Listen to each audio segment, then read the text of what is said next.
Transfer of property act हम लोग कर रहे हैं आज, ठीक है। तो सबसे पहले हम क्या समझेंगे कि प्रॉपर्टी जो होता है वो कितने टाइप का होता है, ठीक है। राइट कितने टाइप का होता है, इसके बाद जो है ट्रांसफर वो कितने टाइप का होता है, ये सारी चीजें हम लोग आज के लेक्चर में सीखने वाले हैं। तो सबसे पहले हम लोग कर रहे हैं ट्रांसफर ऑफ प्रॉपर्टी एक्ट। तो सबसे पहले आपको ये समझना पड़ेगा कि किसी भी प्रॉपर्टी को ट्रांसफर करने के लिए उसका राइट आपके पास होना चाहिए, ठीक है। किसी और के प्रॉपर्टी को मैं ट्रांसफर कर सकता हूँ क्या? नहीं कर सकता, ठीक है। तो किसी भी प्रॉपर्टी को for transfer of property, sorry, for transfer of property it is necessary to have right over the property, ठीक है।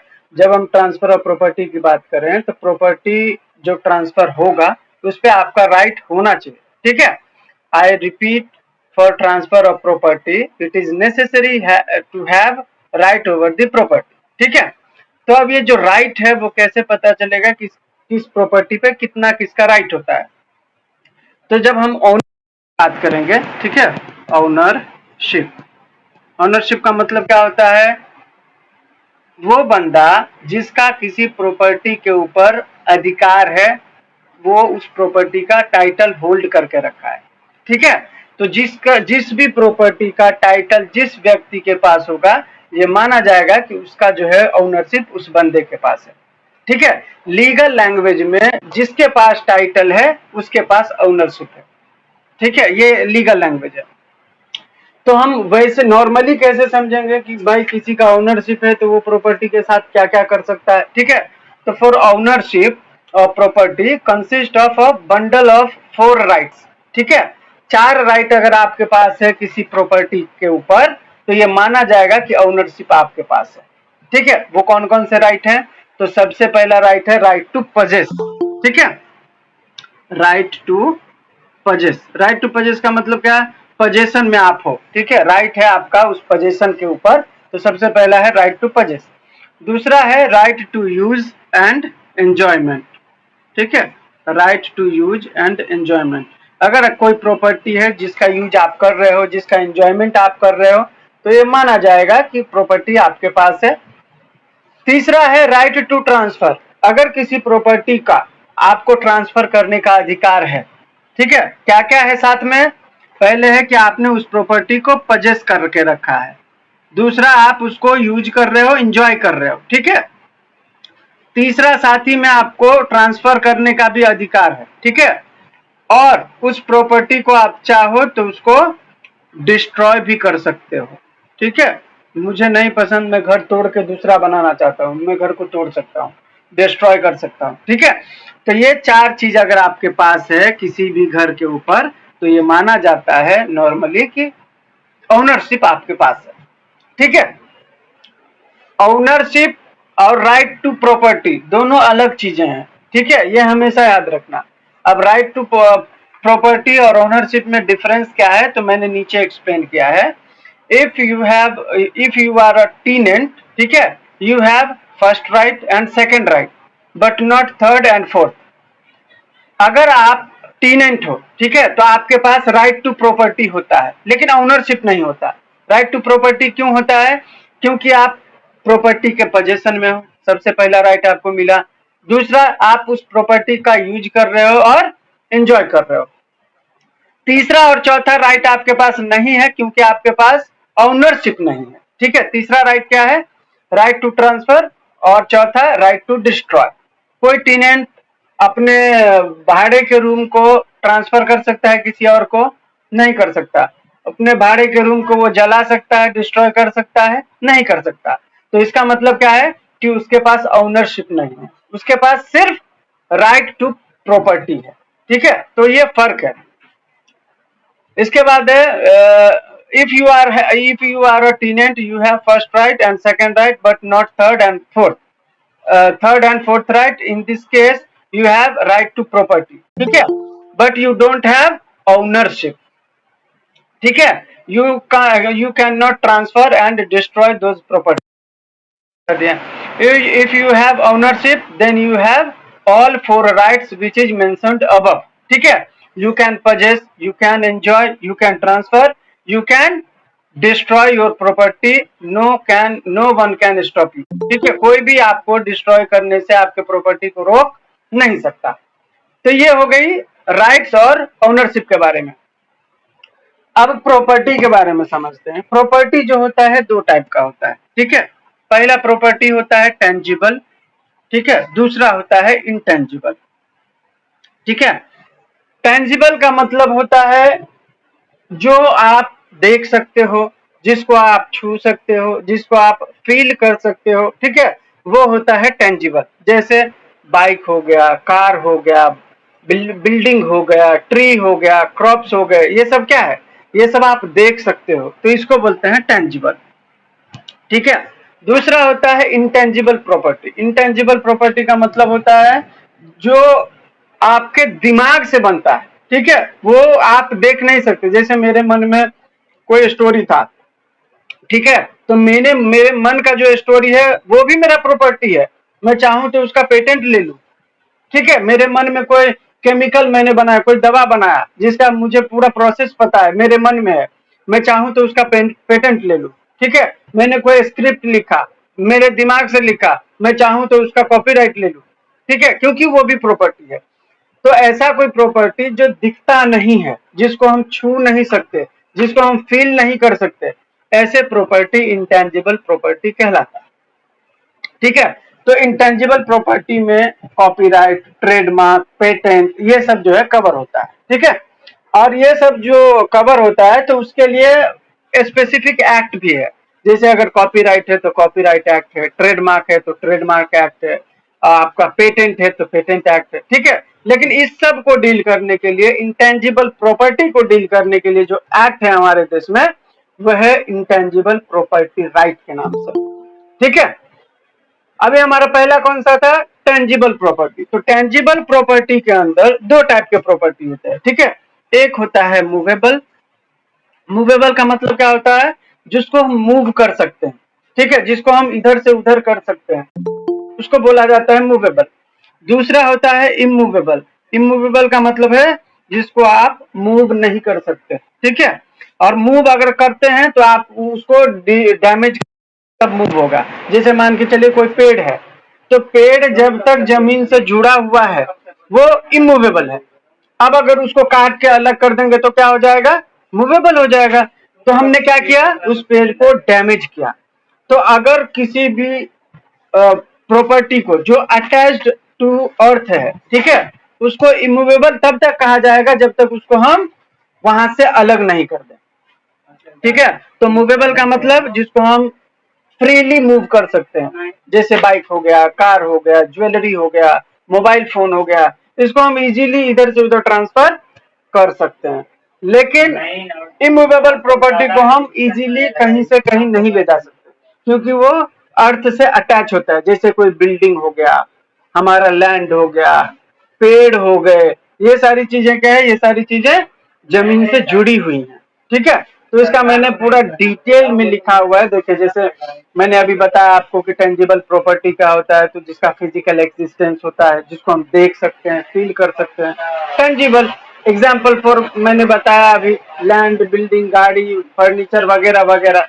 ठीक है, इसके बाद है इंटेंजिबल। मैंने बताया कि जिसको आप छू नहीं सकते, जिसको आप फील कर सकते हो, महसूस कर सकते हो, वो इंटेंजिबल होता है। ठीक है, एग्जाम्पल भी बताया मैंने, पेटेंट, कॉपीराइट, ट्रेडमार्क, ये सब सारी चीजें क्या है, ये सब इंटेंजिबल है। हमारा जो प्रॉपर्टी होता है टेंजिबल, वो होता है दो टाइप का, एक होता है मूवेबल, दूसरा होता है इमूवेबल। मूवेबल और इमूवेबल जो प्रॉपर्टी है टेंजिबल में, उससे डील करता है आपका ट्रांसफर ऑफ प्रॉपर्टी एक्ट। ठीक है, तो transfer of property act mainly अगर आपसे कोई पूछे कि भाई transfer of property act movable property से डील करता है या इमूवेबल प्रॉपर्टी से डील करता है, ठीक है, तो आपको मेनली बोलना है इमूवेबल प्रॉपर्टी से। ठीक है, ट्रांसफर ऑफ प्रॉपर्टी एक्ट वैसे तो कहीं कहीं मूवेबल प्रॉपर्टी भी आता है, ठीक है, लेकिन मेनली ये इमूवेबल प्रॉपर्टी से ही डील करता है। तो आप बोलोगे कि मूवेबल प्रॉपर्टी से कौन सा एक्ट डील करता है, फिर मूवेबल प्रॉपर्टी के लिए हमारे पास भारत में सेल्स ऑफ गुड्स एक्ट, ठीक है, जिसको सोगा बोला जाता है, सेल्स ऑफ गुड्स एक्ट। इसमें हम मूवेबल प्रॉपर्टी के आदान प्रदान का जो है जिक्र करते हैं। तो ऐसा नहीं है कि हम ट्रांसफर ऑफ प्रॉपर्टी एक्ट में मूवेबल प्रॉपर्टी का इस्तेमाल ही नहीं करते, कहीं एक आध जगह ऐसा है जहां पे हम मूवेबल प्रॉपर्टी का जो है जिक्र करते हैं, ट्रांसफर करते हैं। जैसे मॉर्गेज, अगर मुझे ज्वेलरी मॉर्गेज करना है, ठीक है, मैं कर सकता हूँ। जैसे मुझे कोई ऐसा प्रॉपर्टी है मेरे पास जिसको मुझे लीज पे रखना है, मैं कर सकता हूँ, ठीक है। तो बहुत सारी ऐसी चीजें हैं जो जिसको आप मुझे किसी को गिफ्ट देना है, ठीक है, तो मैं मूवेबल प्रॉपर्टी भी गिफ्ट कर सकता हूँ, वो भी ट्रांसफर ऑफ प्रॉपर्टी एक्ट में आ जाएगा, ठीक है। तो कुल मिला के कहानी का सार ये है कि transfer of property act immovable property से डील करता है मेनली, ठीक है, लेकिन कहीं कहीं मूवेबल प्रॉपर्टी का जिक्र किया गया है, ठीक है। लेकिन मूवेबल प्रॉपर्टी के लिए स्पेसिफिक एक्ट है हमारे पास जिसको सेल्स ऑफ गुड्स एक्ट बोला जाता है, ठीक है। यहाँ तक सभी को क्लियर है? Property, kinds of property, movable, immovable, tangible, intangible, correct, ठीक है। आगे बढ़ते देखिए। हाँ हाँ, रिकॉर्डिंग स्टार्ट है, रिकॉर्डिंग स्टार्ट, ठीक है। तो ये हो गया हमारा ये। अब देखिए, अब हम आगे बढ़ेंगे। हम क्या पढ़ने वाले हैं अभी? Transfer of property act. तो इसमें हम क्या करने वाले हैं? प्रॉपर्टी को ट्रांसफर। अभी मैंने देखा ट्रांसफर ऑफ प्रॉपर्टी एक्ट में कि हमें प्रॉपर्टी को ट्रांसफर करना है, तो प्रॉपर्टी कितने टाइप का होता है मैंने आपको बताया। मैंने आपको ये भी बताया कि प्रॉपर्टी जब हम ट्रांसफर करेंगे तो उस पर हमारा राइट होना चाहिए, तब हम ट्रांसफर करेंगे, करेक्ट। तो मैंने राइट के बारे में भी बताया कि आपका ओनरशिप कब कब होगा, कौन कौन से राइट आपके पास होंगे, राइट। अब हम पढ़ने वाले हैं ट्रांसफर के बारे में कि ट्रांसफर हम कितने टाइप का कर सकते हैं, ठीक है। ये जो प्रॉपर्टी होता है उसको ट्रांसफर कितने टाइप से किया जा सकता है हमारे ट्रांसफर ऑफ प्रॉपर्टी एक्ट में, ठीक है। तो जब ट्रांसफर ऑफ प्रॉपर्टी एक्ट पढ़ोगे तो उसमें ट्रांसफर वर्ड का जो है डेफिनेशन दिया है, ठीक है। उसमें कहा गया है, देखिए, transfer refers to the act of a living person conveying property either present or future to one or more living person or to himself and other living person, ठीक है। तो ट्रांसफर ऑफ प्रॉपर्टी एक्ट में एक बात हमेशा याद रखना कि यहाँ पे जो प्रॉपर्टी बेचा जाएगा या मॉर्गेज किया जाएगा या लीज पे दिया जाएगा या गिफ्ट दिया जाएगा, कुछ भी किया जाएगा तो वो लिविंग पर्सन के द्वारा ही किया जाएगा और लिविंग पर्सन को ही दिया जाएगा। एग्जाम्पल फॉर, मुझे कुछ बेचना है तो मैं जिंदा होना चाहिए और मैं जिसको बेच रहा हूं वो भी जिंदा होना चाहिए। तो फर्स्ट एसेंशियल क्या है ट्रांसफर करने के लिए? फर्स्ट एसेंशियल है लिविंग पर्सन होना चाहिए, ठीक है, लिविंग पर्सन। आगे हम लोग एसेंशियल पढ़ेंगे जो ट्रांसफर के लिए क्या क्या जरूरी है, लेकिन मैं अभी डेफिनेशन में बताया है कि कोई भी प्रॉपर्टी जब आप किसी को कन्वे करते हो, कन्वे का मतलब ट्रांसफर करना, किसी को जब आप ट्रांसफर करते हो या आप प्रेजेंट में करते हो या कुछ कंसिडरेशन के साथ फ्यूचर में करना है आपको, ठीक है, तो वो लिविंग पर्सन के साथ ही होना चाहिए, ठीक है, मेन बात। अब ट्रांसफर हम दो तरीके से कर सकते हैं। पहला है एब्सोल्यूट ट्रांसफर, दूसरा है कंडीशनल ट्रांसफर, ठीक है। ये सब टाइप्स है, आप इस तरीके से जो है ट्रांसफर कर सकते हो। एब्सोल्यूट ट्रांसफर का मतलब क्या होता है कि जो भी ट्रांसफरर है, ठीक है, वो अपने प्रॉपर्टी सामने वाले को जो ट्रांसफरी है उसको ट्रांसफर कर देता है, ठीक है। ट्रांसफर कैसे करता है? विद ओनरशिप, ठीक है। मेरा कोई प्रॉपर्टी है तो मैं अपना ओनरशिप सामने वाले को ट्रांसफर कर देता हूं बिना किसी कंडीशंस के, बिना किसी रुकावट के, बिना किसी लिमिटेशन के। अब जब मैं किसी को ट्रांसफर कर रहा हूं अपना ओनरशिप, तो उसके पास बेचने का भी अधिकार मिल जाएगा, मॉडिफाई करने का मिल जाएगा, गिफ्ट करने का मिल जाएगा, करेक्ट। एक एग्जांपल से समझते हैं। मेरा कोई प्रॉपर्टी है मलाड में, ठीक है, मैंने वो प्रॉपर्टी कैरोलिन मैडम को बेच दिया, ठीक है। तो अब मेरा जो ओनरशिप था वो कैरोलिन मैडम को चला गया। अब जैसे ही कैरोलिन मैडम के पास गया, वो चाहे तो उसको बेचे, वो चाहे तो लीज पे दे, वो चाहे तो मॉर्गेज करे, ठीक है। या वो चाहे तो किसी को गिफ्ट में दे दे, ये उनका हो गया। तो यहाँ जो ट्रांसफर हुआ है ना वो एब्सोल्यूट हुआ है, ठीक है।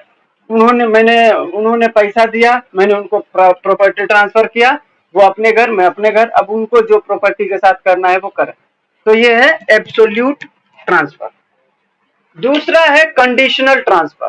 कंडीशनल ट्रांसफर का मतलब क्या कि जो ट्रांसफर होने वाला है प्रॉपर्टी, उसमें कुछ कंडीशंस लगाए गए हैं, ठीक है। अब कंडीशंस क्या है, कंडीशंस एक एग्जांपल देता हूं मैं आपको, ठीक है। मैंने बोला राजू को कि भाई तू ना अगर मेरा ये काम कर देगा, ठीक है, और अगर ये काम सक्सेस हो गया तो मैं तुझे अपना ये जो प्लॉट है ना कांदीवली वाला, मैं तुझे गिफ्ट में दे दूंगा, ठीक है। तो यहाँ क्या हुआ, कंडीशन होगा, ट्रांसफर होगा वहां पे भी ऑनरशिप। मेरा जो प्लॉट है कांदीवली का, मैं अगर राजू को गिफ्ट में दूंगा तो ऑनरशिप तो मेरा ट्रांसफर होगा ही, करेक्ट। ट्रांसफर वहां पे भी हुआ, लेकिन कंडीशंस के साथ हुआ कि वो मेरा वो काम करेगा तो मैं वो ट्रांसफर करूंगा। या कंडीशन ऐसा भी हो सकता है कि मैं तुमको ये प्रॉपर्टी बेच रहा हूं, लेकिन ये प्रॉपर्टी तू राजू को नहीं बेचेगा, तब मैं बेचूंगा, ठीक है।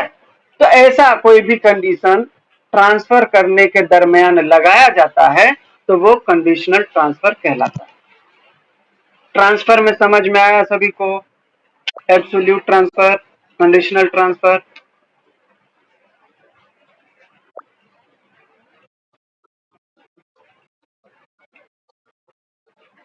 एब्सोल्यूट ट्रांसफर का मतलब है कि जिसको ट्रांसफर किया जाता है, ठीक है, उसके पास पूरा राइट होता है कि भाई वो प्रॉपर्टी को सेल करे, बेचे, मॉडिफाई करे, कुछ भी करना है कर सकता है विदाउट किसी रेस्ट्रिक्शन के, ठीक है, एब्सोल्यूट में। कंडीशनल में कुछ कंडीशंस होते हैं जिसको आप फुलफिल करेंगे तभी वो ट्रांसफर जो है, ट्रांसफर ऑफ ओनरशिप सक्सीड होगा, ठीक है। तो कुछ ऐसे इवेंट हैं जिसको होना चाहिए तभी वो ट्रांसफर जो है एब्सोल्यूट होगा। तो एब्सोल्यूट का मतलब कि आपने ट्रांसफर किया और वो बेझिझक उसको सेल कर सकते हैं, मॉडिफाई कर सकते हैं, कोई उसमें कंडीशन नहीं था, तो वो एब्सोल्यूट हो गया। कंडीशनल मतलब विद कंडीशंस, ठीक है, समझ में आया। अरे बिना किसी कंडीशंस के जब हम ट्रांसफर करते हैं तो वो एब्सोल्यूट है, ठीक है। वो जैसे मान के चलिए मेरा प्रॉपर्टी है, मैंने आपको बेचा, आपने मुझे पैसा दिया, मैंने आपको बेचा, सिंपल ओनरशिप ट्रांसफर। अब आपको जो करना है वो करो, मुझे क्या फर्क पड़ता है, बराबर। तो ये हो गया एब्सोल्यूट, यहाँ पे कोई कंडीशंस नहीं है। अगर मैं कुछ कंडीशंस के साथ बेचता हूं कि राजू मैं तेरे को ये प्रॉपर्टी बेच रहा हूं, लेकिन तू ये प्लीज श्याम से मत बेचना, और ये एग्रीमेंट बना कि तू नहीं बेचेगा, अब यहाँ पे ट्रांसफर तो होगा लेकिन विद कंडीशंस हो रहा है, करेक्ट। मैंने बोला राजू कि तू ये काम करेगा तो मैं अपना प्रॉपर्टी ये वाला ना तेरे को गिफ्ट में दे दूंगा, ट्रांसफर यहाँ पे भी होगा लेकिन यहाँ कंडीशन लगा दिया गया, तो कंडीशंस के साथ ट्रांसफर होगा, कंडीशनल ट्रांसफर। एब्सोल्यूट ट्रांसफर का मतलब नॉर्मल जैसे ट्रांसफर होता है, सेल किया भाई, तुम अपने घर, मैं अपने घर, कोई कंडीशन ही नहीं है।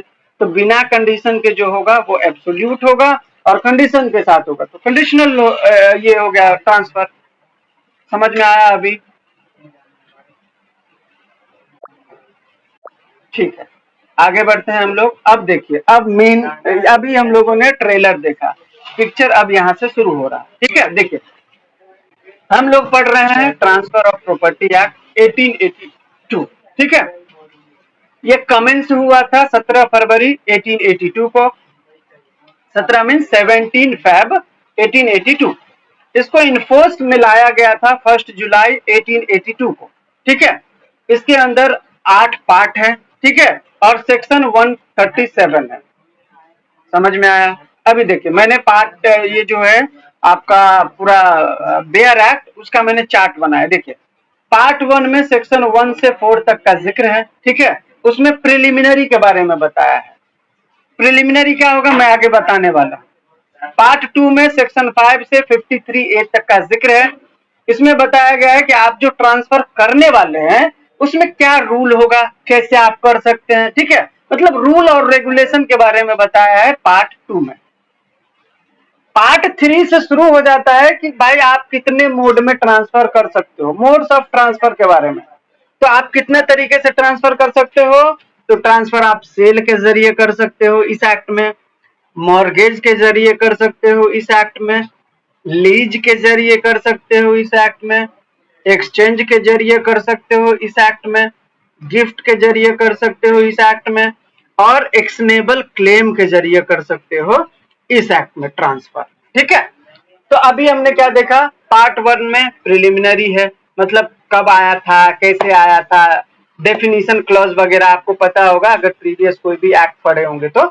हर एक्ट में प्रिलिमिनरी जो होता है उस एक्ट के बारे में बताता है कि ये एक्ट कब आया था, क्यों आया था, कहाँ तक एक्सटेंड है, एक्ट का नाम क्या है, शॉर्ट टाइटल क्या है, वगैरह वगैरह, और डेफिनेशन क्लॉज। ठीक है, पार्ट 2 में जो है सेक्शन 5 से 53A में बताया गया है कि आप जो अभी ट्रांसफर के बारे में पढ़ने वाले हो उसके रूल क्या हैं। ठीक है, उसमें कुछ ऐसे प्रिंसिपल हैं जो आपको फॉलो करने होंगे, तो वो सारे प्रिंसिपल का जिक्र किसमें किया है, section 5 to 53A part 2। Part 3 बोलता है कि भाई अब जो आपका पहला मोड ऑफ ट्रांसफर है वो क्या था, सेल। तो सेक्शन 54 से 57 में सेल के बारे में बताया गया है पार्ट 3। पार्ट 4 में मॉर्गेज के बारे में बताया गया है जिसका सेक्शन 58 से 104 है। पार्ट 5 में लीज के बारे में बताया गया है जो सेक्शन 105 से 117 में बताया गया है। पार्ट 6 में एक्सचेंज के बारे में बताया है जो कि एक मोड ऑफ ट्रांसफर है। ठीक है, सेक्शन 118 से 121 में इसके बारे में प्रावधान किया गया है। चैप्टर 7 में गिफ्ट के बारे में प्रावधान है कि आप गिफ्ट कैसे करोगे, क्या क्या प्रिंसिपल आपको अपनाना है, कौन सा गिफ्ट वैलिड होगा, कौन सा इनवैलिड होगा, उसके बारे में प्रोविजन सेक्शन 122 से 129 में है। ठीक है, किसी को पीडीएफ देखना होगा तो पीडीएफ देख लेना, पीडीएफ से ही मैं पढ़ रहा हूं। लास्ट पार्ट है पार्ट 8, इसमें एक्शनेबल क्लेम के बारे में बताया है। अभी ही मैंने आपको बताया था मोड्स ऑफ ट्रांसफर के बारे में, तो उसमें एक्शनेबल क्लेम जो है 8वां टाइप का मोड्स है। ठीक है, ट्रांसफर का, सॉरी 6ठे टाइप का मोड्स है।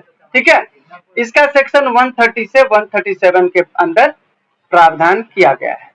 ठीक है, तो ओवरऑल हम क्या पढ़ने वाले हैं, पढ़ने वाले हैं हम लोग पहला प्रिलिमिनरी चैप्टर। ठीक है, कि भाई इस एक्ट का एप्लीकेशन कहाँ होता है, इन्फोर्समेंट कब हुआ और डेफिनेशन क्या क्या है। दूसरा हम पढ़ने वाले हैं फंडामेंटल रूल के ट्रांसफर के बारे में क्या क्या होने वाला है, और हम तीसरा पढ़ने वाले हैं मोड्स ऑफ ट्रांसफर जिसके अंदर हमें पढ़ना है sale, mortgage, lease, exchange, gift और एक्शनेबल क्लेम। यहां तक सभी को क्लियर है?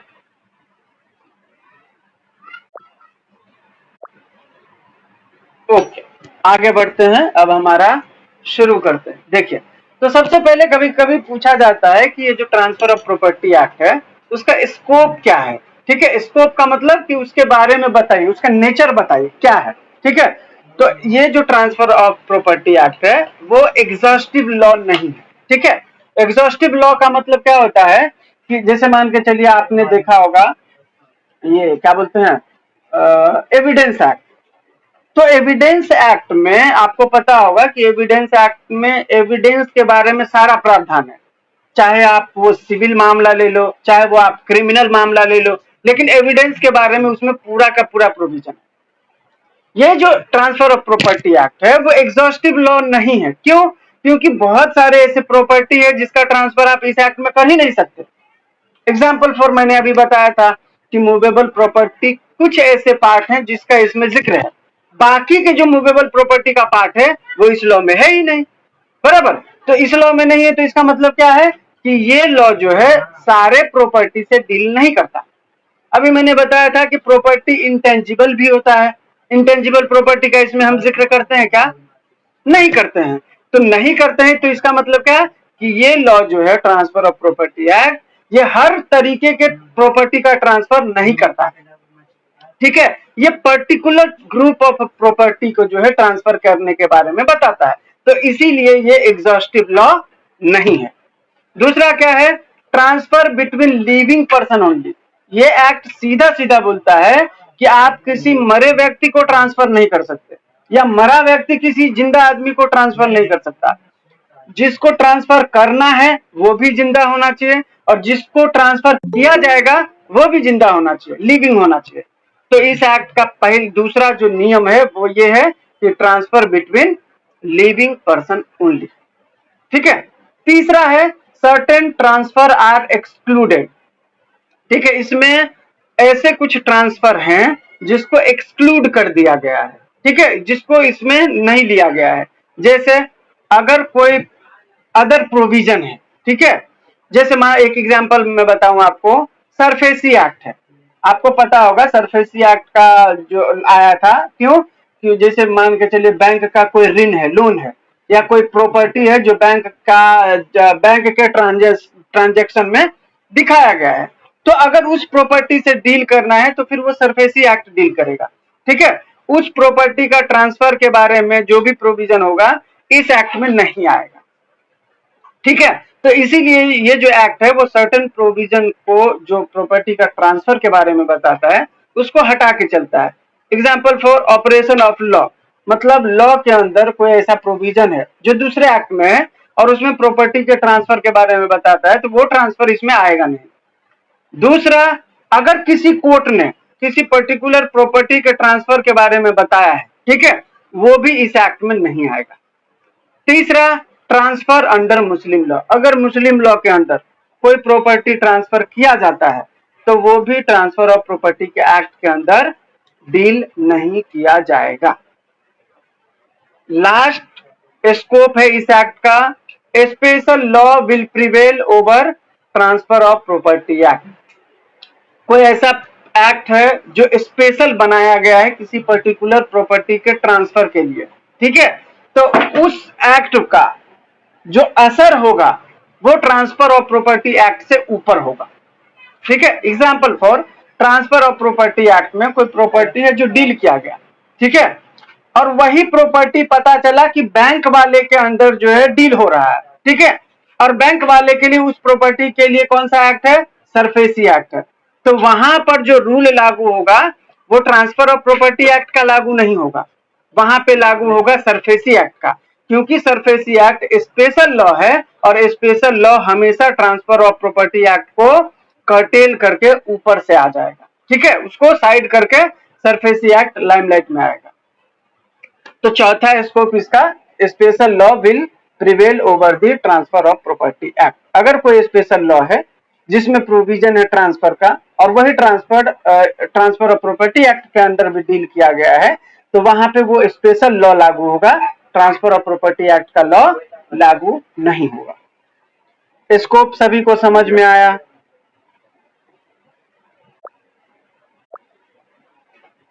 गुड, ठीक है, आगे बढ़ते हैं हम लोग। अब हम आते हैं, हमने अभी क्या देखा था? हमने देखा था हम ट्रांसफर ऑफ प्रॉपर्टी एक्ट को 3 भागों में बांटते हैं। सबसे पहला प्रिलिमिनरी, जिसमें हम एप्लीकेशन, इन्फोर्समेंट एंड डेफिनेशन पढ़ने वाले हैं। दूसरा जो पार्ट था हमारा वो था ट्रांसफर ऑफ प्रॉपर्टी एक्ट के अंदर जो रूल है फंडामेंटल कि कैसे ट्रांसफर होगा, हम वो पढ़ने वाले हैं। और तीसरा modes of transfer, sale, mortgage, lease, exchange वगैरह वगैरह। सॉरी, ठीक है। तो सबसे पहला हमारा क्या था? प्रिलिमिनरी। ठीक है, फर्स्ट प्रिलिमिनरी के अंदर हम क्या पढ़ने वाले हैं? एप्लीकेशन, इन्फोर्समेंट एंड डेफिनेशन, जो कि सेक्शन 1 से 4 में बताया गया है। तो सबसे पहला है शॉर्ट टाइटल। इस एक्ट का जो शॉर्ट टाइटल है, मतलब नाम है, वो है ट्रांसफर ऑफ प्रॉपर्टी एक्ट 1882। दूसरा इसका प्रिलिमिनरी पार्ट है कमेंसमेंट। ये एक्ट कब आया था? It Kemps into effect on July 1, 1882। Third है एक्सटेंट। एक्सटेंट का मतलब ये एक्ट कहां तक लागू होता है। तो हाल फिलहाल में तो ये पूरे भारत में लागू होता है, ठीक है। पहले क्या क्या था? पहले कलकत्ता में, मुंबई में कुछ ऐसे रीजन्स थे, ठीक है, जहां पे ट्रांसफर ऑफ प्रॉपर्टी एक्ट के कुछ ही पार्ट जो है एप्लीकेबल होते थे। हालांकि अभी भी कोलकाता में जो ट्रांसफर ऑफ प्रॉपर्टी एक्ट है उसका कुछ ही पार्ट जो है इस्तेमाल होता है, बाकी नहीं होता, ठीक है। रेस्ट पूरे इंडिया में ये ट्रांसफर ऑफ प्रॉपर्टी एक्ट लागू होता है। अब है हमारा तीसरा डेफिनेशन क्लॉज, ठीक है। सेक्शन 3 में डेफिनेशन क्लॉज के बारे में बताया गया है। अभी डेफिनेशन के लिए कुछ ऐसे वर्ड हैं जो डिफाइन किए गए हैं। कौन सा? पहला है मूवेबल, मैंने पहले भी डिफाइन कर दिया था, अभी भी डिफाइन कर देता हूं। assets that can be easily transported from one location to another without altering their essential nature। ठीक है, कोई भी प्रॉपर्टी अगर बिना किसी ऑल्टर किए अगर उसको आप एक जगह से दूसरे जगह ले जा सकते हो, फ्रीली मूव कर सकते हो, तो वो मूवेबल प्रॉपर्टी है। Example for vehicle, furniture, jewellery, electronics article वगैरह वगैरह। दूसरा है इमूवेबल प्रॉपर्टी, ये भी मैंने बता दिया था, कोई भी एसेट्स जो परमानेंटली अटैच है टू दी लैंड, धरती से जो परमानेंट अटैच्ड होगा, जिसको हम नॉर्मली मूव नहीं कर सकते, ठीक है, बिना कोई क्षति पहुंचाए, बिना कोई अल्टरेशन के, तो वो होगा इमूवेबल प्रॉपर्टी। जैसे कोई बिल्डिंग है, ट्री है, लैंड है, ये सारी चीजें जो है इमूवेबल प्रॉपर्टी में आता है। तीसरा डेफिनेशन बताया गया है रजिस्ट्रेशन के बारे में। ठीक है, तो रजिस्ट्रेशन का मतलब क्या होता है कि किसी डॉक्यूमेंट को जो ट्रांसफर किया जाना है उसको आपको रजिस्ट्रेशन कराना होता है। ठीक है, यही है रजिस्ट्रेशन का मतलब। नेक्स्ट है अटेस्टेशन। अटेस्टेशन का मतलब क्या होता है कि कोई भी प्रॉपर्टी जिसका इस एक्ट के अंदर आप ट्रांसफर करोगे, वहां पे आपको विटनेस का अटेस्टेशन लेना पड़ेगा। ठीक है, विटनेस का मतलब क्या है कि कोई गवाह होगा जो ये वेरीफाई करेगा कि आप दोनों अपने कंसेंट के साथ ये प्रॉपर्टी ट्रांसफर कर रहे हैं। ठीक है, तो जब वो विटनेस साइन कर देता है डॉक्यूमेंट पे, ठीक है, तो फिर वो एग्जीक्यूट किया जा सकता है, इसी को अटेस्टेशन कहा जाता है। नेक्स्ट है आपका एक्शनेबल क्लेम। एक्शनेबल क्लेम का मतलब क्या होता है कि जैसे मान के चलिए मेरे ऊपर मेरा किसी के ऊपर पैसा बाकी है 50,000, ठीक है, और वो पैसा मुझे नहीं दे रहा है, तो मैं क्या करूंगा, मैं कोर्ट जाऊंगा, तो मैं अपने क्लेम के लिए, ठीक है, जब मैं एक्शन ले सकता हूं तो उसको बोला जाता है एक्शनेबल क्लेम। ठीक है, नॉर्मल लैंग्वेज में।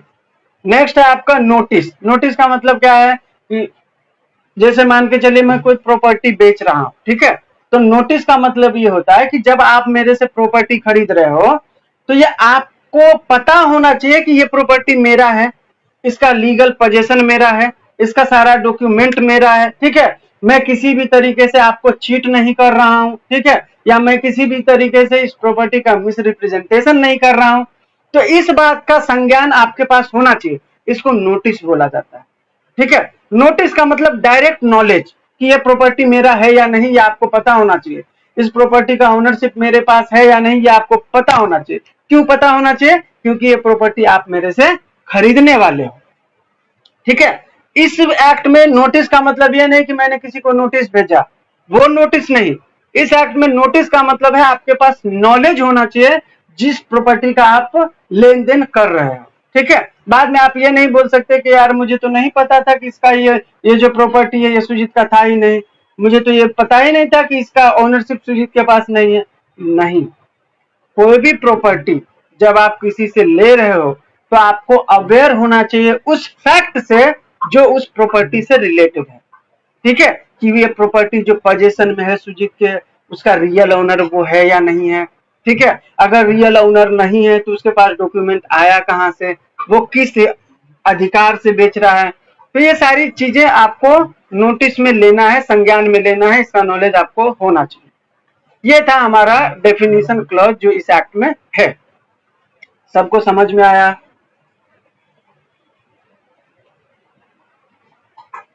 डेफिनेशन क्लॉज सबको समझ में आया? किसी को डाउट हो तो लास्ट में आप लोग पूछ लीजिए। राधिका मैडम पूछ लो फटाफट। कुछ डाउट है तो पूछ लीजिए, नहीं तो लास्ट में पूछिए, आगे बढ़े फिर। चलिए लास्ट में पूछिएगा। ठीक है, अभी देखिए नीचे मैंने एक चार्ट दिया है, मूवेबल प्रॉपर्टी और इमूवेबल प्रॉपर्टी में डिफरेंस करने के लिए एक छोटा सा चार्ट है, बहुत मस्त है। देखिए सबसे पहला मूवेबल प्रॉपर्टी, इसका मतलब क्या, इजीली रिलोकेट कर सकते हो आप, ठीक है, विदाउट अल्टरेशन, उसको बोलते हैं मूवेबल। इमूवेबल का मतलब है फिक्स्ड टू द लैंड और can not be moved without alteration, sorry. ठीक है, तो मतलब मूवेबल का मतलब कि आप इजीली इधर से उधर कर सकते हो। इमूवेबल का मतलब वो जमीन से अटैच है, आप बिना डैमेज किए, बिना ऑल्टर किए उस प्रॉपर्टी को अलग नहीं कर सकते, तो वो है इमूवेबल। ठीक है, एग्जाम्पल फॉर मूवेबल का व्हीकल, ट्रांसफर, ये फर्नीचर, इलेक्ट्रॉनिक्स। इमूवेबल में क्या होगा, मैंने अभी बताया था, ट्री, बिल्डिंग, लैंड वगैरह वगैरह, ठीक है। मूवेबल प्रॉपर्टी का जो है सिंपल प्रोसीजर होता है अगर आपको ट्रांसफर करना है तो, लेकिन इमूवेबल प्रॉपर्टी का जो है लीगल प्रोसेस होता है, जैसे आपको रजिस्ट्रेशन कराना होगा, ठीक है, स्टाम्प ड्यूटी भरना होगा वगैरह वगैरह। मूवेबल प्रॉपर्टी जो होता है वो जमीन से जुड़ा नहीं होता है, इमूवेबल प्रॉपर्टी जमीन से जुड़ा हुआ होता है। मूवेबल प्रॉपर्टी जो है वो टेंजिबल भी हो सकता है और इनटेंजिबल भी हो सकता है, ठीक है, लेकिन इमूवेबल प्रॉपर्टी जो होता है वो हमेशा टेंजिबल ही होगा, ठीक है। तो ये था basic differentiation between movable property and immovable property. तो हमारा ये जो प्रिलिमिनरी था वो खत्म हो गया। अब हम आते हैं पार्ट 2 में। पार्ट 2 में क्या था, फंडामेंटल रूल रिगार्डिंग ट्रांसफर। हम ट्रांसफर जो करने वाले हैं ये सारे चीजों को, क्या था, modes, sale, mortgage, lease, exchange, ये सारा जो है मोड्स ऑफ ट्रांसफर है, करेक्ट। तो हम जब ये ट्रांसफर करने वाले हैं तो इसके रूल क्या है, कुछ तो होगा ना प्रिंसिपल जिसको हम फॉलो करके ये सारी चीजें करेंगे, तो उसके बारे में पार्ट 2 में बताया गया है, सेक्शन 5 टू सेक्शन 53A में। अब इसमें क्या क्या है हम वो देखेंगे, ठीक है। तो देखिए, सबसे पहला है essential of a valid transfer. Transfer करने के लिए क्या क्या एसेंशियल है जिसको आप फॉलो करेंगे तो वो ट्रांसफर वैलिड माना जाएगा। तो सबसे पहला है पार्टीज इन्वॉल्व। किसी भी तरीके के जो प्रॉपर्टी हैं उसको अगर आपको ट्रांसफर करना है तो उसमें जो पार्टी इन्वॉल्व होगा उसके लिए क्या क्या जरूरी है। तो सबसे पहला है 2 और मोर लिविंग पर्सन। 2 बंदा तो होना ही चाहिए, एक देने वाला और एक लेने वाला। 2 या 2 से अधिक व्यक्ति हो सकता है, ठीक है। तो लेकिन वो कौन सा होना चाहिए, लिविंग पर्सन होना चाहिए, फर्स्ट। सेकंड क्या है, कॉम्पिटेंट ट्रांसफरर। जो प्रॉपर्टी ट्रांसफर करने वाला है वो कॉम्पिटेंट होना चाहिए ट्रांसफर करने के लिए। कॉम्पिटेंट का मतलब क्या होता है, हमने मुस्लिम मैरिज एक्ट में भी पढ़ा था, हिंदू मैरिज एक्ट में भी पढ़ा था, कॉन्ट्रैक्ट एक्ट में भी पढ़ा था कि बंदा कॉम्पिटेंट कब होता है, ठीक है। तो कॉम्पिटेंट होने के लिए क्या जरूरी है, लीगल एज, बराबर। लीगल एज का मतलब क्या कि भाई वो 18 से ऊपर होना चाहिए, मतलब बालिग होना चाहिए, बराबर। दूसरा क्या था, साउंड माइंड होना चाहिए, बराबर। तीसरा, वो कॉन्ट्रैक्ट को फुलफिल करने के लिए, ठीक है, कॉम्पिटेंट होना चाहिए। और चौथा कि किसी भी एक्ट के अंदर उसको डिस्क्वालीफाई नहीं किया जाना चाहिए, ठीक है। तो अगर ये चारों चीजें फुलफिल हो रहा है तो वो जो है ट्रांसफर करने के लिए कॉम्पिटेंट है, ये ट्रांसफरर के लिए। अब ट्रांसफर ही भी कॉम्पिटेंट होना चाहिए, ठीक है। ऐसा नहीं है कि सिर्फ ट्रांसफरर ही कॉम्पिटेंट होगा, मतलब सिर्फ देने वाला ही कॉम्पिटेंट होना चाहिए, ऐसा नहीं है। जो लेगा वो भी कॉम्पिटेंट होना चाहिए। अब जो ले रहा है वो कैसे कॉम्पिटेंट होना चाहिए, तो the person receiving the property which is known as a transferee should also be a living person or in existence at the time of the transfer, ठीक है। तो कॉम्पिटेंट जो ट्रांसफरी है वो कॉम्पिटेंट कैसे होगा कि वो लिविंग होना चाहिए, ठीक है। लिविंग के साथ क्या होगा, वो भी साउंड माइंड होना चाहिए, उसका भी लीगल एज होना चाहिए, बराबर।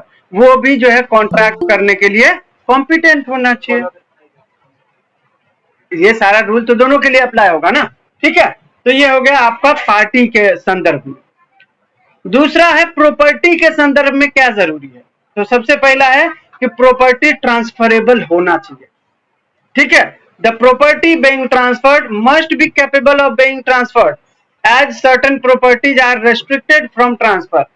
अब इस एक्ट के अंदर आप जो है ये इंटेंजिबल प्रॉपर्टी को ट्रांसफर कर सकते हैं क्या, नहीं कर सकते। क्यों, क्योंकि इस एक्ट में उसके बारे में प्रोविजन ही नहीं है। तो प्रोविजन नहीं है इसका मतलब क्या कि रेस्ट्रिक्टेड है। तो रेस्ट्रिक्टेड प्रॉपर्टी इस एक्ट के अंदर ट्रांसफर होगा क्या, नहीं होगा।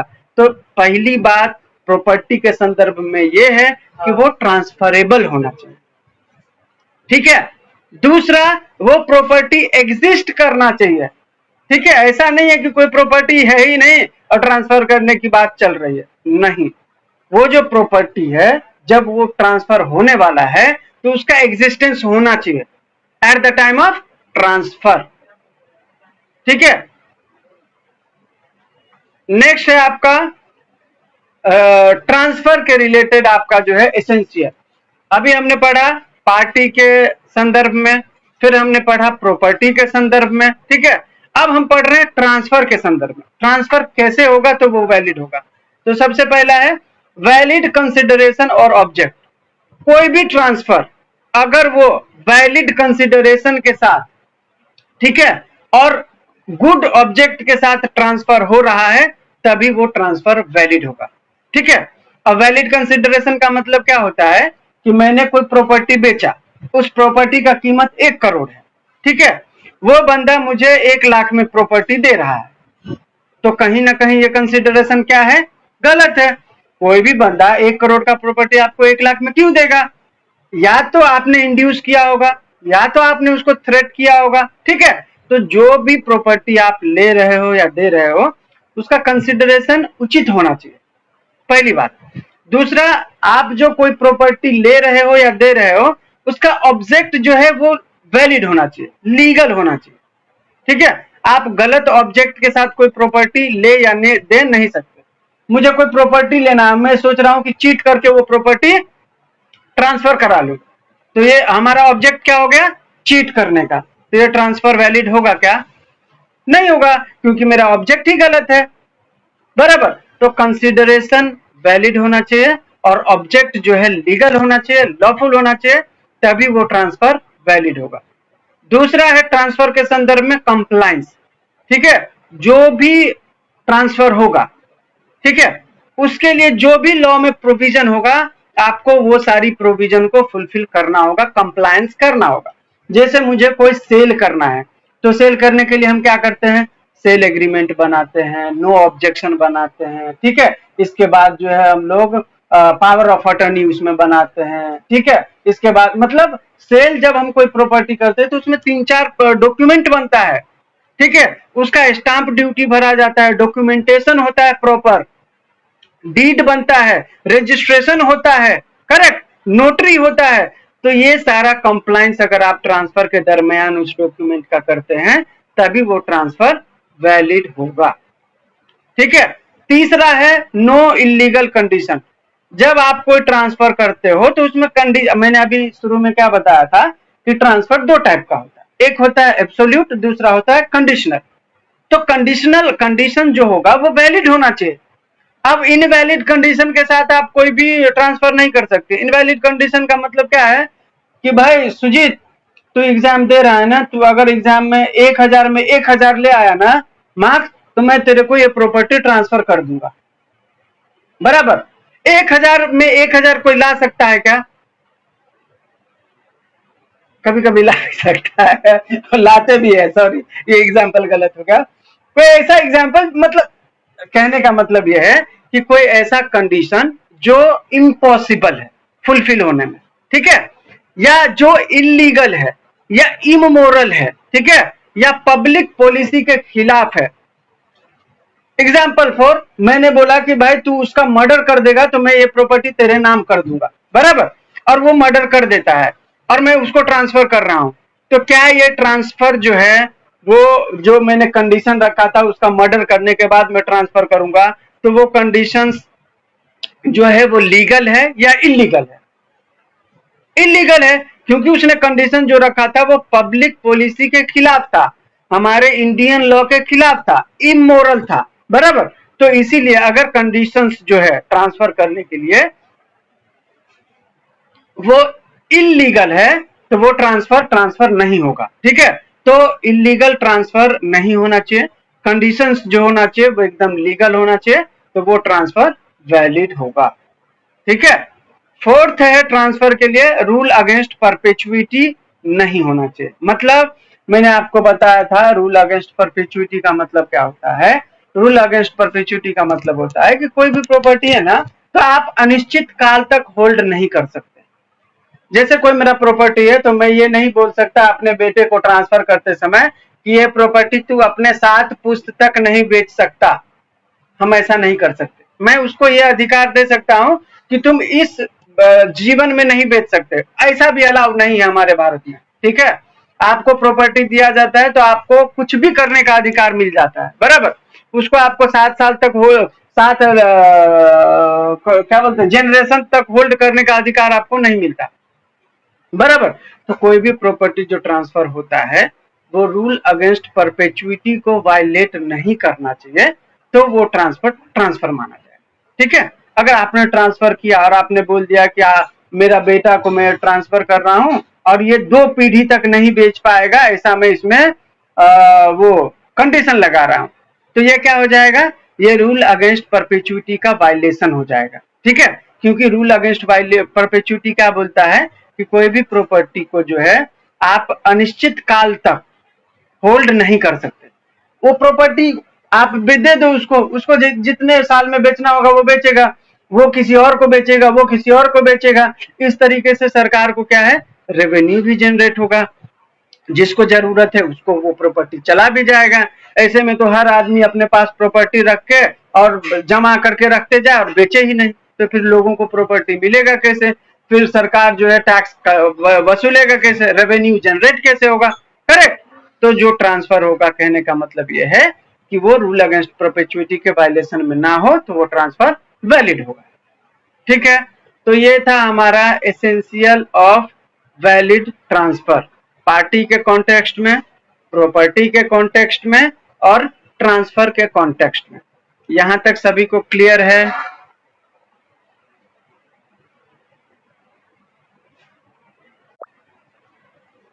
किसी को कोई डाउट हो तो लिख के रखना आपके पेज में, मैं लास्ट में 15 मिनट सबसे सवाल लूंगा। ठीक है, कोई प्रॉब्लम नहीं है।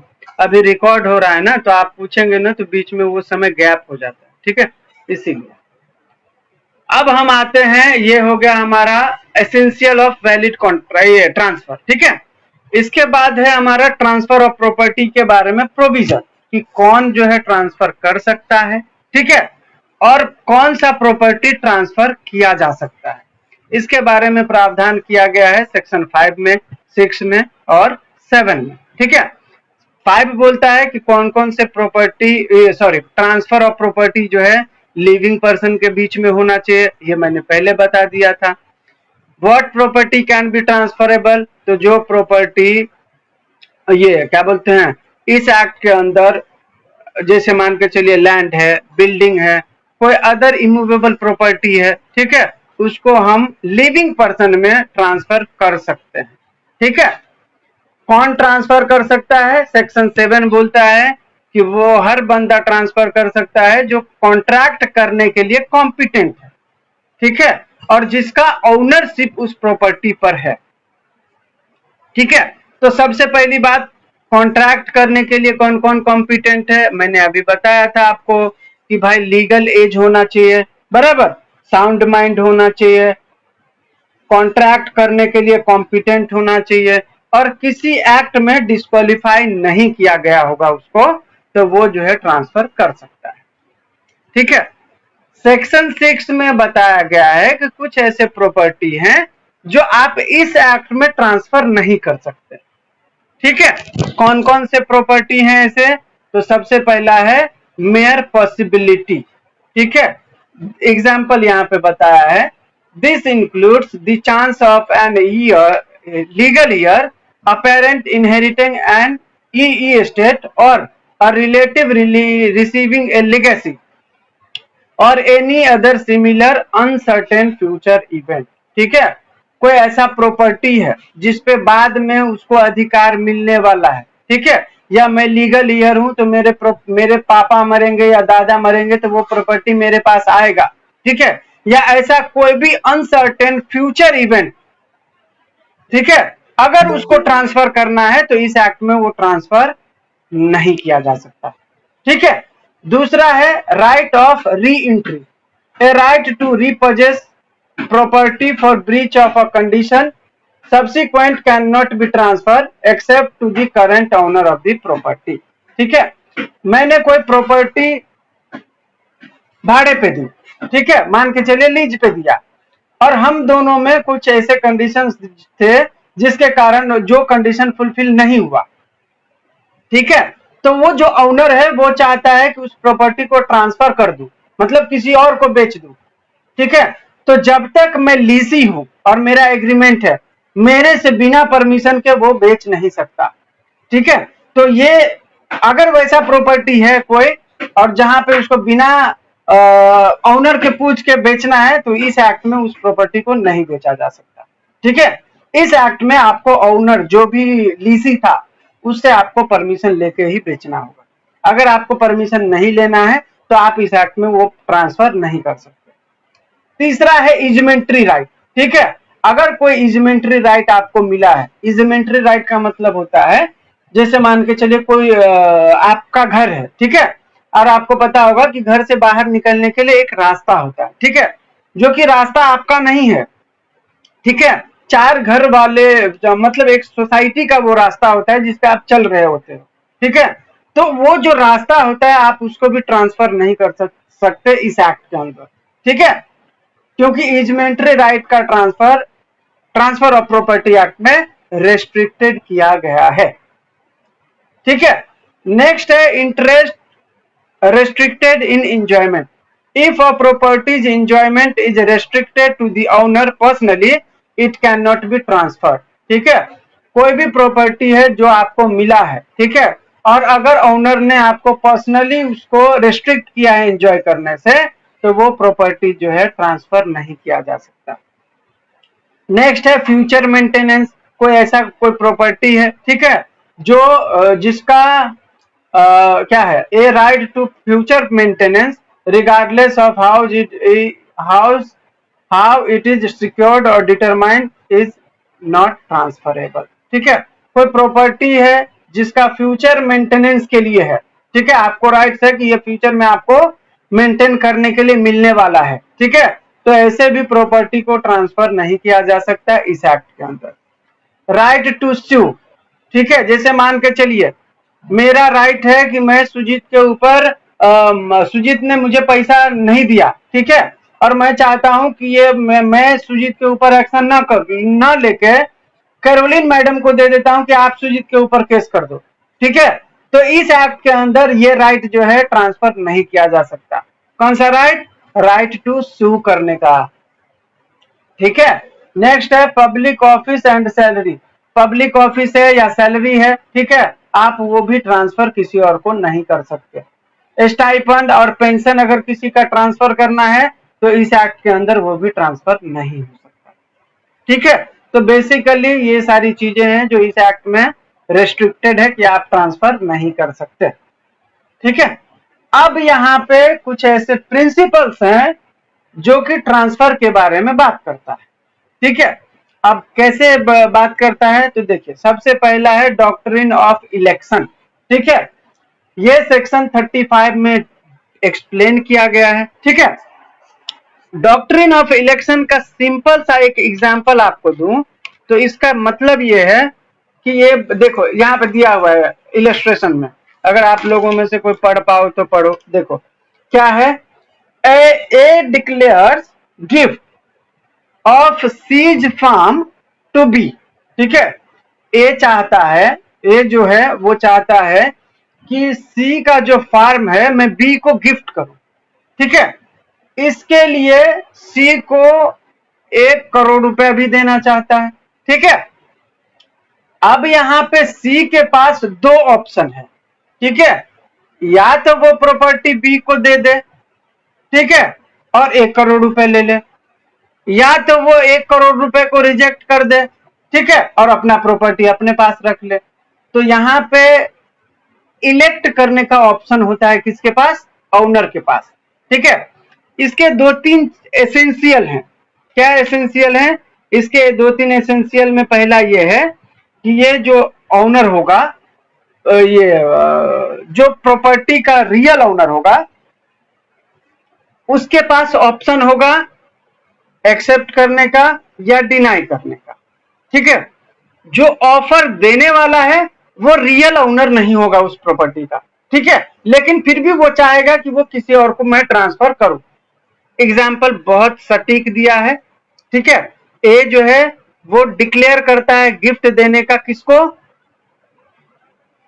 बी को, किसका प्रॉपर्टी देना चाहता है? सी का प्रॉपर्टी।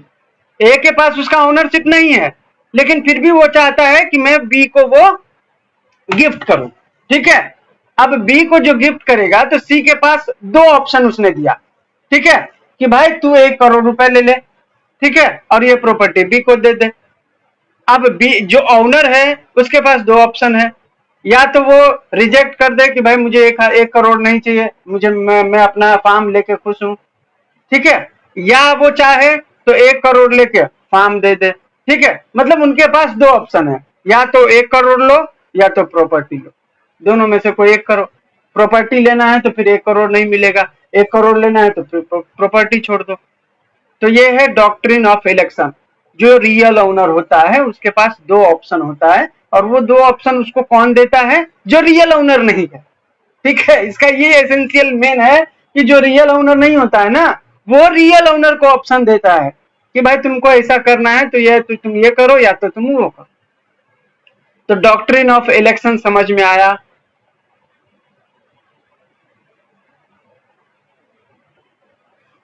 हेलो, थम्स अप दे दीजिए, या नहीं किसी को समझ में आया तो पूछ लीजिए। अगर नंबर ऑफ पीपल जो है उनको अगर समझ में ना आए तो मैं तुरंत ही एक्सप्लेन कर दूं। ठीक है, तो एक थम्स अप दे देंगे तो मुझे समझ में आएगा, नहीं तो मैं तो लास्ट में फिर से बताऊंगा ही अगर किसी को डाउट हो तो। ठीक है, तो डॉक्ट्रिन ऑफ इलेक्शन बेसिकली ये बोलता है कि रियल ओनर के पास दो ऑप्शन होगा इलेक्ट करने के लिए, या तो वो एक ऑप्शन को चुने या दो ऑप्शन को चुने, दोनों एक साथ एक्सेप्ट नहीं कर सकता है वो। ठीक है, या तो वो ए चुने या तो बी चुने, ऐसा। नेक्स्ट डॉक्ट्रिन है आपका डॉक्ट्रिन ऑफ लीज पेंडेंस। ठीक है, डॉक्ट्रिन ऑफ लीज पेंडेंस बोलता है कि कोई भी प्रॉपर्टी, ठीक है, जिसका लिटिगेशन पेंडिंग है। लीज पेंडेंस का मतलब होता है पेंडिंग लिटिगेशन। पेंडिंग लिटिगेशन का मतलब होता है कि मामला कोर्ट में लंबित है। ठीक है, तो डॉक्ट्रिन ऑफ लीज पेंडेंस बोलता है कि भाई कोई भी प्रॉपर्टी जिसका विवाद चल रहा है, ठीक है, तो उसका आप जो है ट्रांसफर नहीं कर सकते हैं। ठीक है, जिस प्रॉपर्टी का लिटिगेशन कोर्ट ऑफ लॉ में पेंडिंग है उस प्रॉपर्टी का ट्रांसफर नहीं किया जा सकता। यह है आपका डॉक्ट्रिन ऑफ लीज पेंडेंस। ठीक है, तीसरा है डॉक्ट्रिन ऑफ पार्ट परफॉर्मेंस। इसको सेक्शन 53A में बताया गया है। ठीक है, पार्ट परफॉर्मेंस का मतलब क्या होता है? बहुत इजी है। पार्ट परफॉर्मेंस का मतलब क्या होता है? एक एग्जांपल से बताता हूं। मेरा एक प्रॉपर्टी है, मुझे 20 लाख में बेचना है। ठीक है, कैरोलिन मैडम बोलती हैं कि भाई मैं आपको जो है ना 5 लाख देती हूं, मुझे आप पोजीशन दे दो, और मैं जब आपको 15 लाख दूंगी ना तो आप मुझे जमीन का जो है ओनरशिप दे देना, डॉक्यूमेंट वगैरह को करा देना। ठीक है, मैं बोलता हूं ओके मैडम, आप मुझे 5 लाख दे दो, प्रॉपर्टी का पोजीशन ले लो। जब आप 15 लाख बाकी का दोगे तो मैं आपको प्रॉपर्टी का ओनरशिप ट्रांसफर कर दूंगा। तो ये जो कैरोलिन मैडम ने मुझे 5 लाख दिए हैं, ये पार्ट परफॉर्मेंस है। ठीक है, फुल परफॉर्मेंस कब होता है? जब वो मुझे 20 लाख दे देगी तो मैं उनको ओनरशिप दे दूंगा। अभी वो फिलहाल मुझे 5 लाख दिए हैं, इसीलिए मैं उनको पोजीशन दे दिया हूं, ओनरशिप नहीं दिया हूं। तो ये है पार्ट परफॉर्मेंस। सभी को समझ में आया लीज पेंडेंस और पार्ट परफॉर्मेंस?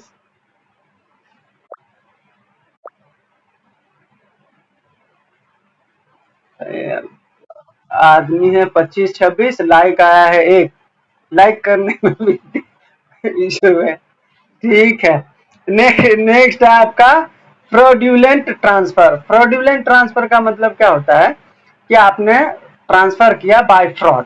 ये तो इजी है, एकदम इजी है। ठीक है, कि अगर आपने बाय फ्रॉड कैसे होगा? मेरा कोई प्रॉपर्टी है, बराबर, उसका रियल ओनरशिप मेरे पास नहीं है, और मैंने वो किसी को रियल ओनरशिप बता के बेच दिया, ट्रांसफर कर दिया, तो मैंने ये कौन सा ट्रांसफर किया है? फ्रॉड्यूलेंट ट्रांसफर किया है। ठीक है, तो जब कोई ट्रांसफर बाय फ्रॉड होता है ना तो वो फ्रॉड्यूलेंट ट्रांसफर में गिना जाता है। नेक्स्ट है आपका ट्रांसफर बाय ऑस्टेंसिबल ओनर।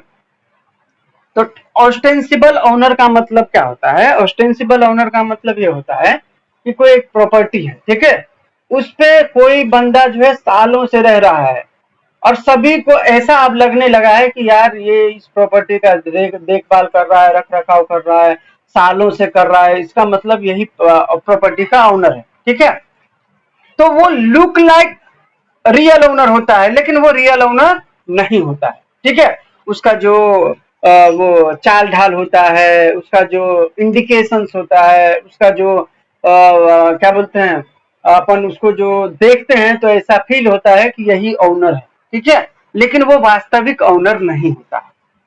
ठीक है, तो ऐसे ओनर जो दिखने में तो लगते हैं कि ये ओनर ही है, रियल ओनर, लेकिन वो रियल ओनर नहीं होते हैं। तो वैसे ओनर को ऑस्टेंसिबल ओनर कहा जाता है। ठीक है, तो अब इसका कुछ एसेंशियल है जो आप पढ़ोगे ना तो आपको समझ में आएगा कि ये ऑस्टेंसिबल ओनर होता क्या है। ठीक है, तो ऑस्टेंसिबल ओनर के लिए ना तो सबसे पहला यहाँ पे होना क्या चाहिए, ऑस्टेंसिबल ओनर में सबसे पहला होता है कि भाई वो जो बंदा है, ठीक है,